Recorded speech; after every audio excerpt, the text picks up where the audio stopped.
প্রিয় শিক্ষার্থী, আসসালামু আলাইকুম। আমি আজকে বরাবরের মতো তোমাদের আজকে 12তম ক্লাসের দ্বিতীয় পার্ট নিয়ে এসেছি। তোমাদের পরিচিত তানু ভাই। আজকে যে টপিক্সটা আমরা আলোচনা করব সেটা গত দিনের টপিক ছিল।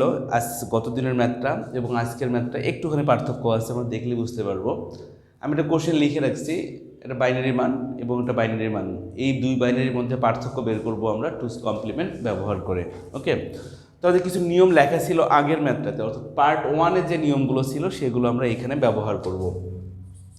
আমরা এই কোশ্চেনটা সলভ করি, যদি তুমি বুঝতে পারো এই কোশ্চেন কীভাবে সলভ করা হচ্ছে, তাহলে তোমার 2's কমপ্লিমেন্ট নিয়ে আর কোনো ঝামেলা থাকবে না আশা করি। প্রথম যে সংখ্যাটা আছে বা প্রথম মানটি আমরা লিখি, প্রথম সংখ্যাটি যা দেওয়া আছে আমরা তাই লিখবো। 100 100 বন্ধনী ক্লোজ বেস 2। এইখানে দেখবো আসলে বিট কয়টা আছে, টোটাল বিট আছে কয়টা, এখানে 7টা। আমি সামনের শূন্য বসাই দিয়ে 8 বিট পূরণ করবো। 100 100 বন্ধনী ক্লোজ বেস 2। সাইড নোট লিখে দিবা তোমরা 8 বিট রেজিস্টার। আজকে কিন্তু আমাদের প্রথম রমজান। তোমাদের সকলকে রমজানের শুভেচ্ছা রইল। আমাদের 8 বিট পূরণ করে ফেলছি প্রথম সংখ্যার। এবার হচ্ছে দ্বিতীয় সংখ্যা যেটা থাকবে সেটাও নিব আমরা। দ্বিতীয় সংখ্যাটি হচ্ছে 1010100 বন্ধনী ক্লোজ বেস 2। এই যে দ্বিতীয় সংখ্যার যে মানটা আছে সেখানেও কিন্তু 7 বিট থাকার কারণে সামনে শূন্য বসায় আমরা 8 বিট পূরণ করে দিব। 8 বিট পূরণ করলাম, সাইড নোট লিখে দিবা 8 বিট রেজিস্টার।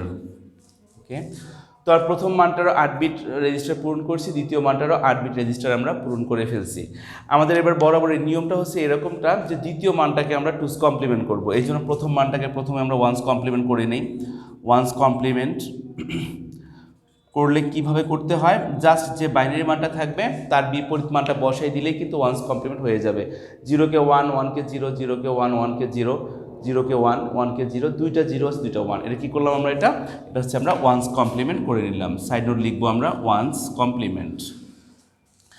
এর সঙ্গে যদি সর্বডানে আমরা একটা 1 যোগ করে দিই তাহলে কি পাবো, 2's কমপ্লিমেন্ট হয়ে যাবে। 1 1 যোগ করলে 0, হাতে একটা 1 থাকবে, আবারও 0, হাতে 1 থাকবে, 0 1 যোগ করলে 1, হাতে আর কোনো কিছু নাই, সরাসরি যাবতীয় মানগুলো বসবে 1 0 1 0 1। এই যে কাজটা করলাম এটা হচ্ছে আমাদের 2's কমপ্লিমেন্ট। সাইড নোট লিখে দিবা, এটা 2's কমপ্লিমেন্ট। আমাদের আগের যে ক্যালকুলেশনটা ছিল সেটাও কিন্তু এইরকম করেই আমরা কাজটা করছিলাম। এখন যেটা কাজটা করবা, প্রথম সংখ্যার সাথে 2's কমপ্লিমেন্ট এর মানটা যোগ করে দিবা। এখন কথাটুকু লিখবা, এখন প্রথম মান কত আছে, এই মানটা আছে 0 1 000 100। এই যে প্রথম মানটা, এবং 2's কমপ্লিমেন্ট এর মানটা তোমরা নিচে লিখবা, নিচে 10 10 11 00 বন্ধনী ক্লোজ বেস 2। আমরা এই মানটা কী করে দিব, যোগ করে দিব। হ্যাঁ, প্রথম সংখ্যার সাথে 2's কমপ্লিমেন্ট এর মানটা অবশ্যই আমরা যোগ করে দিব। 0 0 যোগ করলে 0 হবে, 0 0 যোগ করলে 0 হবে, 1 1 যোগ করলে 0 হয়, হাতে একটা 1 থাকবে, আবারও 0, হাতে 1, এখানে বসাও তাহলে 1 হবে, তাহলে 0 1 যোগ করলে 1ই হবে, 0 1 যোগ করলে 1, 0 1 যোগ করলে 1, 0 1 যোগ করলে 1, আমাদের যোগফল হয়ে গেছে। আমরা কিন্তু এর আগের যে ম্যাথটা, অর্থাৎ পার্ট 1-এর আগের ক্লাসের পার্ট 1-এর যে ম্যাথটা ছিল হচ্ছে এরকমটা, যে এই মানটা সামনে দিয়েছিলাম, এই মানটা পিছনে দিয়েছিলাম, এর পার্থক্য বের করছিলাম। তখন কিন্তু আমাদের এই যোগফলের মানটা খেয়াল করে দেখবা বা ভিডিওটা রিপিট করবা, এইখানে দেখবা অতিরিক্ত 1 বের হয়েছিল, অবশ্যই মনে আছে। এই অতিরিক্ত 1টাকে আমরা রিজেক্ট করছিলাম, বাট এইখানে কিন্তু কোনো 1 বের হয়নি, কোনো এক্সট্রা বিট বের হয়নি। এই জন্য তুমি এটা নিচে লিখে দিবা নো ক্যারি বিট, লিখে দিবা নো ক্যারি বিট। ওকে, তো আমরা যদি কোনো এক্সট্রা বিট বের না হয়, অর্থাৎ 8 বিট যোগ করলে যে যোগফলটা 8 বিট বের হয়, অতিরিক্ত যদি কোনো বিট বের না হয় তাহলে লিখে দেবো আমরা নো ক্যারি বিট। আমি উপরেগুলো একটু বিষয় দেই, কারণ নিচের অংশটা একটু উপরে আমরা লিখব। তো নো ক্যারি বিট আসার অর্থ কি, নো ক্যারি বিট মানে অতিরিক্ত কোনো বিট আসছে, অর্থাৎ শূন্য চলে আসছে, শূন্য কোনো বিট না আসা মানে শূন্য আসছে। এখন লিখবা যেহেতু সাইন বিট কি আছে, 1 থেকে শুরু করে অষ্টম বিটটা 1 2 3 4 5 6 7 8, অষ্টম বিট 1 আছে না, তাহলে সাইড বিট কি হবে 1, সংখ্যাটা কি হবে ঋণাত্মক, সংখ্যাটি ঋণাত্মক, লিখে দিবা এটা ঋণাত্মক। একটা কথা মাথায় রাখবা, যদি সাইন বিট শূন্য হইতো তাহলে সংখ্যাটা অবশ্যই আমাদের পজিটিভ, আর সাইন বিট যদি আমাদের 1 আসে তাহলে সংখ্যাটা কী হবে নেগেটিভ বা ঋণাত্মক হবে। তবে বিষয়টা হচ্ছে এটা যদি নেগেটিভ হয় তাহলে মানটিকে পুনরায় 2's কমপ্লিমেন্ট করে নিলে কিন্তু অ্যান্সারটা পারফেক্ট খুঁজে পাওয়া যায়। এই জন্য আমি কী করব, যেহেতু সাইন বিট 1 আসছে সংখ্যাটা ঋণাত্মক, এই জন্য এই মানটিকে পুনরায় আমি কী করব 2's কমপ্লিমেন্ট করে নিব। এই জন্য লিখবো হচ্ছে আবার। আবার কথাটুকু লিখে যা মান থাকবে আমি তাই লিখবো, 1 2 3 4টা 1 4টা 0 বন্ধনী ক্লোজ করে বেস 2। এটা হচ্ছে কি যে মানটা আসছে আমার সেই মানটাই লিখছি।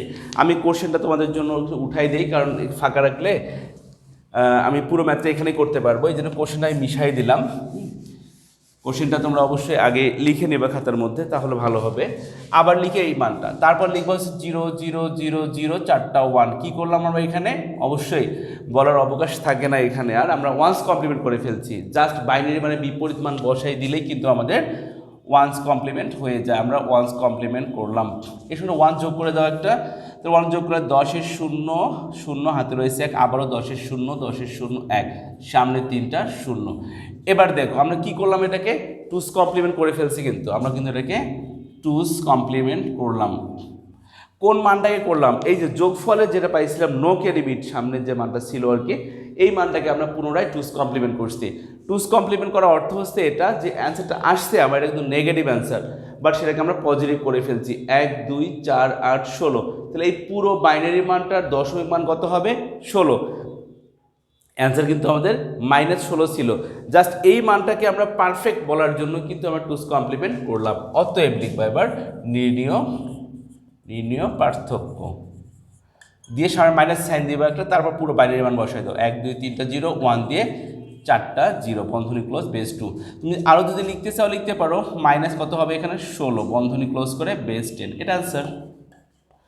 দেখো বিষয়টা আসলে কী ছিল এখানে, বিষয়টা ছিল এরকম করে, আমাদের যে পার্ট 2 এর ক্লাসটা করতেছি আর কি, 12তম লেকচারের পার্ট 2, সেই পার্ট 2 প্রবলেমটা হচ্ছে এখানে যে যদি অতিরিক্ত বিট বের না হয় তখন আমরা কি করতাম। আর পার্ট 1 এর মধ্যে কিন্তু আমাদের এখানে অতিরিক্ত 1 বের হয়েছিল একটা, অর্থাৎ নবম বিটটা আমাদের 1 ছিল। এই নবম বিট 1 বের হওয়ার কারণে কি করতাম, এটা রিজেক্ট করে দিয়েছিলাম, বাদ দিয়েছিলাম। বাট এইখানে কিন্তু আমাদের নবম কোনো বিট বের হয়নি। আর বিট বের না হওয়ার অর্থ হচ্ছে আউটপুট মানে এক্সট্রা বিটটা হচ্ছে আমাদের 0, নবম বিটটা হচ্ছে 0। তখন আমরা লিখে দেবো নো ক্যারি বিট, এবং সাইন বিটের উপর ডিপেন্ড করে হয় তোমাকে পুনরায় 2's কমপ্লিমেন্ট করতে হবে, নয়তোবা করতে হবে না। যদি সাইন বিট 1 হয় তাহলে সংখ্যাটা কী হবে নেগেটিভ, এই জন্য মানটিকে পুনরায় 2's কমপ্লিমেন্ট করতে হবে। এবং যদি সাইন বিট তোমাদের 0 বের হইতো তাহলে কিন্তু সংখ্যাটা কী হয়ে যেত ধনাত্মক বা পজিটিভ, তখন কিন্তু আমরা 2's কমপ্লিমেন্ট করতাম না করে সরাসরি পার্থক্য লিখে দিতাম।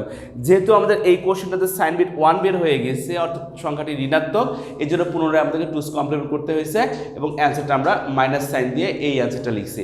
এখন যদি কেউ মনে করো যে না আমি এই অ্যান্সারটাই সোয়াপ করবো, লিখে দিব, তুমি লিখে দিতে পারবা, তখন কিন্তু তোমাকে এই মানটা করতে হবে না, বা নির্ণীয় পার্থক্য লিখে এই পুরো কাজটুকু না করে জাস্ট এই অ্যান্সারটা এখানে লিখে দিলেই হয়ে যাবে। তবে পারফেক্ট সলিউশন হচ্ছে 2's কমপ্লিমেন্ট করার পর মাইনাস সাইন দিয়ে এই অ্যান্সারটাই লেখা। তোমরা এইভাবেই সলভ করতে পারবা।